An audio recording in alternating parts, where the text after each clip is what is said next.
సమ్మర్లో అగ్ని ప్రమాదాలు జరగకుండా ప్రజలు అప్రమత్తంగా ఉంటానన్నారు హైదరాబాద్ జిల్లా అగ్నిమాపక శాఖ అధికారి తగరం వెంకన్న.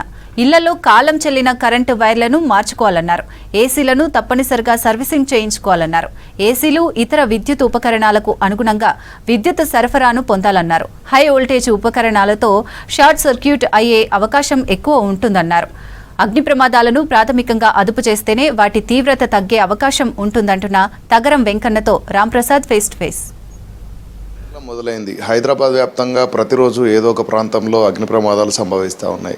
సో హైదరాబాద్లో ఉన్నటువంటి ప్రజలందరూ కూడా వేసవి కాలంలో అప్రమత్తంగా ఉండాలని ఫైర్ శాఖకు సంబంధించినటువంటి అధికారులు చెప్తున్నారు. సో ప్రధానంగా హైదరాబాద్లో ఫైర్ జరగడానికి గల కారణాలకు సంబంధించి మనతో మాట్లాడడానికి హైదరాబాద్ డిఎఫ్ఓ వెంకన్న ఉన్నారు. మరిన్ని వివరాలు అడిగి తెలుసుకున్నాం. సార్ చెప్పండి, మనం చూస్తే హైదరాబాద్లో చాలా ప్రాంతాలలో కూడా ఏదో ఒక రకమైనటువంటి ఫైర్ జరుగుతుంది. అసలు కారణాలు ఏమై ఉంటాయి? మీకు తెలుసు, నంబర్ ఆఫ్ ఫైర్ యాక్సిడెంట్స్ జరిగినాయి, చాలామంది చనిపోవడం కూడా జరిగింది, చాలామందిని కాపాడటం జరిగింది.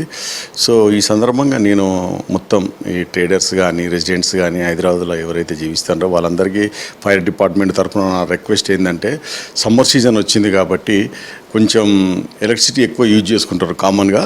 సో ఎలక్ట్రిసిటీని కొద్దిగా జాగ్రత్తలు పాటించినట్టయితే, అంటే లూజ్ వైరింగ్ లేకుండా కానీ, అలాగే పాత వైరింగ్ ఉంటే దాన్ని రిప్లేస్ చేసుకోవటం కొత్తది, తర్వాత ఒకటే సాకెట్ దగ్గర నంబర్ ఆఫ్ కనెక్షన్స్ పెట్టకుండా అట్లా పెట్టుకున్నట్టయితే కొంచెం ఈజీగా ఉంటుంది. ఎక్కువ ఇప్పుడు ఏసీలు వాడుతూ ఉంటారు బాగా.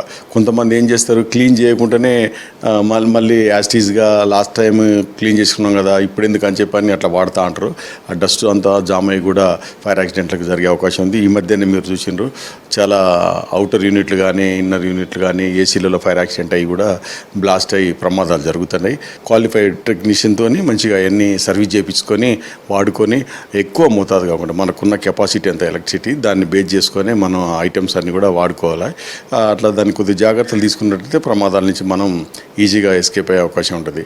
అలాగే ఇప్పుడు చాలా వరకు సమ్మర్ కాబట్టి ఆకులు ఎండిపోయి రాలుతూ ఉంటాయి, మన ఇంటి చుట్టూ రాలుతూ ఉంటాయి, ఆ చెత్త అంతా జమ అవుతూ ఉంటుంది. ఎవరన్నా ఒకళ్ళు కేర్లెస్ స్మోకింగ్ కానీ, లేకపోతే ఇంకెవరన్నా బాటసార్లు వాళ్ళు వీళ్ళు చుట్టా బిడ్డ దాగి పడేసుడు కానీ, లేకపోతే మున్సిపల్ వాళ్ళు కూడా గార్బేజ్ ఎప్పటికప్పుడు క్లీన్ చేస్తూనే ఉంటారు. గుడ్ హౌస్ కీపింగ్ కూడా మనం మెయింటైన్ చేసుకోవాలి. ఎప్పటికప్పుడు ఎండిపోయిన చెత్త చెదారం ఉంటే దాన్ని తీసేసి, లేకుంటే చిన్న కుప్పలు లెక్క వేసుకొని కాలబెట్టుకొని ఆ బూడిదని ఎత్తిపోసుకున్నా సరిపోతుంటుంది. అలాగే వెహికల్స్ కూడా ఎండలు పెడితే ఏమైందంటే హీట్ అవుతుంది. హీట్ అయ్యి కూడా మనకు ప్రమాదాలు జరిగే అవకాశాలు ఉంటాయి. మనం చూస్తే హైదరాబాద్లో ముఖ్యంగా ఇల్లులలో జరిగే ప్రమాదాలను గమనిస్తే, అపార్ట్మెంట్స్లో కానీ ఇల్లులలో కానీ ప్రమాదాలు జరుగుతున్నాయి. మనం చూస్తే ఇటీవల గుల్జర్ హౌస్లో కూడా చాలామంది ప్రాణాలు కోల్పోవడం జరిగింది. సో ప్రమాదం జరిగినప్పుడు ఎలా బయటపడాలో తెలియక కూడా కొంత ప్రాణాలు కోల్పోతున్నారు కదా.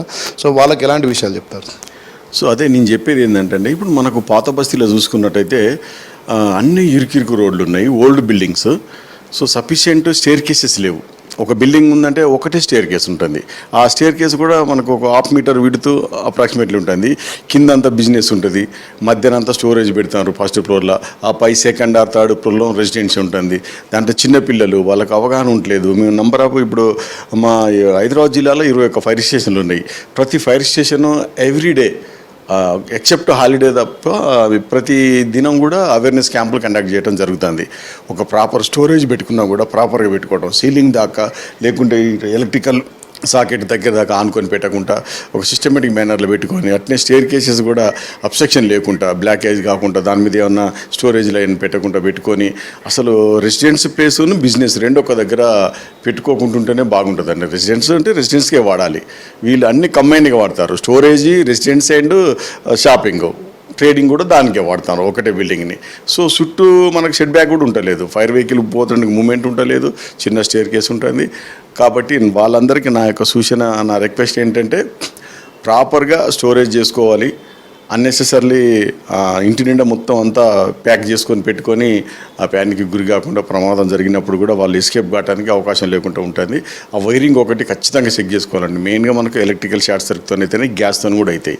గ్యాస్ మీద కూడా అవగాహన కలిగి ఉండాలి. డూస్ డోంట్స్ అన్నీ తెలుసుకోవాలి. మనకు డెలివరీ బాయ్ వచ్చినప్పుడు తెలుసుకోవాలి. డెలివరీ బాయ్ తెలియకపోతే కన్సర్న్డ్ జ్యుడిషియల్ ఉన్న ఫైర్ స్టేషన్ అడిగినా కూడా చెప్తారు మా వాళ్ళు ఖచ్చితంగా. మనకేంటంటే పబ్లిక్ సేఫ్టీ ఇంపార్టెంట్. ఆస్తి పోయినా మళ్ళీ సంపాదించుకోవచ్చు, కానీ ప్రాణం పోతే తిరిగి రాదు కాబట్టి ఖచ్చితంగా సేఫ్టీ పాటించుకుంటూ హ్యాపీగా ఉండాలని చెప్పి ఈ సందర్భంగా నేను రిక్వెస్ట్ చేస్తున్నాను. సార్, మనం చూస్తే రాష్ట్ర ప్రభుత్వ ఆదేశాల మేరకు 99 డేస్ ప్లాన్ జరుగుతూ ఉంది. సో అగ్నిమాపక శాఖ నుంచి ఎలాంటి అవేర్నెస్ కల్పిస్తున్నారు, ప్రజలకు ఎలాంటి అవగాహన ఎక్కడెక్కడ ఏ ప్రాంతాల్లో కల్పిస్తున్నారు? ఇప్పుడు మనకు national building code of India చూసుకుంటే దీంట్లో కేటగిరైజేషన్ క్లాసిఫికేషన్ ఆఫ్ బిల్డింగ్స్ అన్నీ ఉన్నాయండి. Residential, institutional, educational, assembly, mercantile, storages అంటే different type of classification buildings ఉన్నాయి.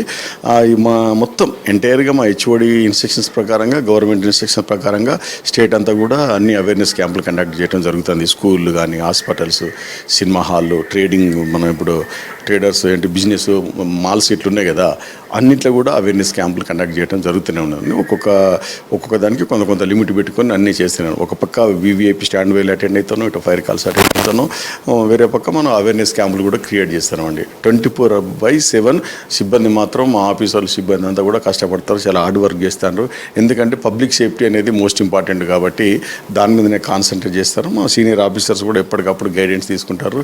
ఏ రోజు చేసిన ప్రోగ్రామ్ ఆ రోజు మా కంట్రోల్ రూమ్ ద్వారా సీనియర్ ఆఫీసర్స్కు, హెచ్ఓడికి ఇన్ఫర్మేషన్ ఇస్తాను, అంతా రికార్డ్ చేసి పెడతానండి ప్రతిదీ కూడా. సో ఇది మొత్తంగా చూసినట్లయితే హైదరాబాద్ వ్యాప్తంగా కూడా వేసవి కాలంలో ప్రజలు ప్రత్యేక జాగ్రత్తలు పాటించాలి. ముఖ్యంగా ప్రతి వ్యాపార సంస్థల్లో కానీ లేదంటే గృహోపయోగరణాల్లో భాగంగా అయితే ఖచ్చితంగా ఫైర్ సేఫ్టీకి సంబంధించినటువంటి ఎక్స్టెన్షన్స్ని అయితే ఏర్పాటు చేసుకున్నట్లయితే కొంత ప్రమాదం జరిగిన వెంటనే అదుపు చేసేందుకు ప్రాథమికంగా ఉన్నటువంటి ఎక్స్టెన్షన్స్ను చేసిన అనంతరం ఫైర్ సిబ్బంది కూడా రంగంలోకి దిగి సహాయ సహకారాలు అందించడానికి సిబ్బంది ఎప్పటికీ ఎల్లవేళ అందుబాటులో ఉంటుందని చెప్తున్నారు. ముఖ్యంగా హైదరాబాద్ వ్యాప్తంగా ఎక్కడ ప్రమాదం జరిగినా కానీ కూడా ఇటు క్షేత్రస్థాయి అధికారుల నుంచి ఉన్నతాధికారుల వరకు కూడా ఇటు ఫైర్ అయితే ఎక్కడైతే జరుగుతుందో వాటిని అదుపులోకి తీసుకురావడానికి శ్రమిస్తున్నామంతే మనతో హైదరాబాద్ డిఎఫ్ఓ వెంకన్న చెప్తున్నటువంటి పరిస్థితి. ముఖ్యంగా వేసవి కాలంలో అయితే ప్రజలందరూ అప్రమత్తంగా ఉండి ఈ యొక్క అగ్ని ప్రమాదాల బారి నుంచి బయటపడేందుకు అందరూ కూడా బాధ్యతగా వ్యవహరించాలని చెప్పేసి మనతో హైదరాబాద్ డిఎఫ్ఓ వెంకన్న చెప్తున్నటువంటి పరిస్థితి. కెమెరామెన్ సాయితో రాంప్రసాద్, V6 న్యూస్, హైదరాబాద్.